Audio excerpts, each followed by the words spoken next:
अमेरिकी नौसेना की चेतावनियों के बावजूद ईरानी टैंकर ने पार कर लिया है अरब सागर। नमस्कार, बहुत स्वागत है आपका। न्यूज़ 18 का डिजिटल प्लेटफॉर्म आप देख रहे हैं। मैं हूं आपके साथ रितु सिंह। अमेरिकी नौसेना की चेतावनी के बावजूद मंगलवार को एक ईरानी टैंकर अरब सागर को पार कर गया और ईरान जल क्षेत्र में प्रवेश किया है। अमेरिकी नौसेना के एक टास्क फोर्स की चेतावनी को नजरअंदाज करते हुए ईरान की सेना और नौसेना के समर्थन से ईरानी टैंकर सिली सिटी रातों रात अरब सागर को पार किया और ईरानी जल क्षेत्र में प्रवेश कर गया। ये ईरानी टैंकर अब एक दक्षिणी बंदरगाह पर खड़ा है। अमेरिका और ईरान के बीच सीजफायर खत्म होने में सिर्फ एक दिन का समय यानी कि सिर्फ आज का समय है और ईरान की तरफ से शांति वार्ता के लिए कोई जवाब भी नहीं आने से ट्रंप की बेचैनी भी बढ़ी है। सूत्रों के अनुसार कहा यह जा रहा है कि ईरान अब वो सीधे ईरान के टॉप लीडर्स से बात कर सकते हैं। ट्रंप किसी भी हालात में इस युद्ध को अब खत्म करने के मूड में है। ईरान की सरकारी मीडिया का दावा है कि तेहरान का कोई भी प्रतिनिधि अमेरिका के साथ बातचीत के लिए इस्लामाबाद नहीं गया, जबकि अमेरिकी मीडिया में शांति वार्ता में ईरान के शामिल होने की रिपोर्टिंग की जा रही है। हालांकि इससे पहले डोनाल्ड ट्रंप ने ईरान को कड़ी धमकी दी थी। उन्होंने कहा था कि ईरान ने बातचीत नहीं की तो उससे पहले कभी ना देखी गई समस्या का सामना करना पड़ेगा। तो वहीं दावा यह भी है कि ईरान के सुप्रीम लीडर मुस्तफा खामेनेई ने अमेरिका के साथ इस्लामाबाद में बुधवार को होने वाली शांति वार्ता को हरी झंडी दे दी है।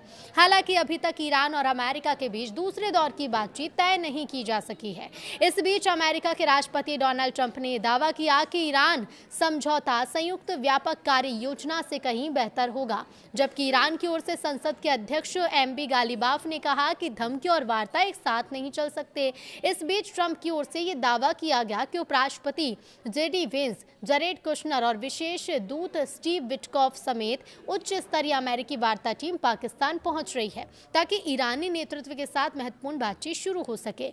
ट्रुथ सोशल पर एक पोस्ट में ट्रंप लिखते हैं कि ईरान के साथ हम जो डील कर रहे हैं वो JCPOA से फार बेटर होगा, जिसे आमतौर पर द ईरान न्यूक्लियर डील कहा जाता है।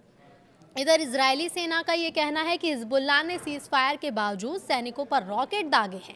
सेना ने बताया कि रॉकेट दक्षिणी लेबनान में तैनात इजरायली सैनिकों पर दागे गए थे। सेना ने जवाबी कार्रवाई करते हुए रॉकेट लॉन्चर पर हमला किया।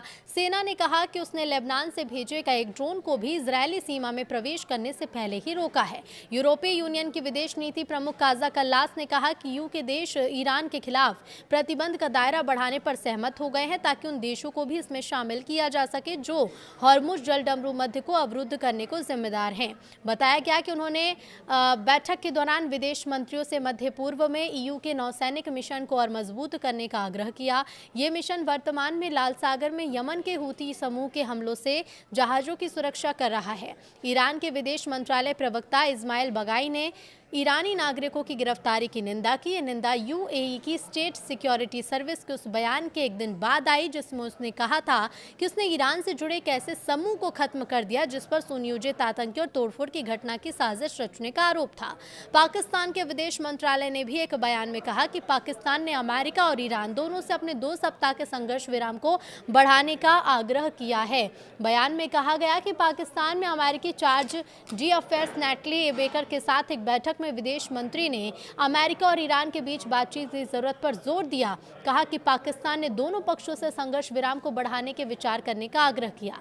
जर्मनी के विदेश मंत्री जोहान वेडलोफ ने भी ये कहा कि अब हम ईरान से तुरंत अपील कर रहे हैं कि वो इस्लामाबाद आए और अमेरिका के साथ रचनात्मक बातचीत में शामिल हों।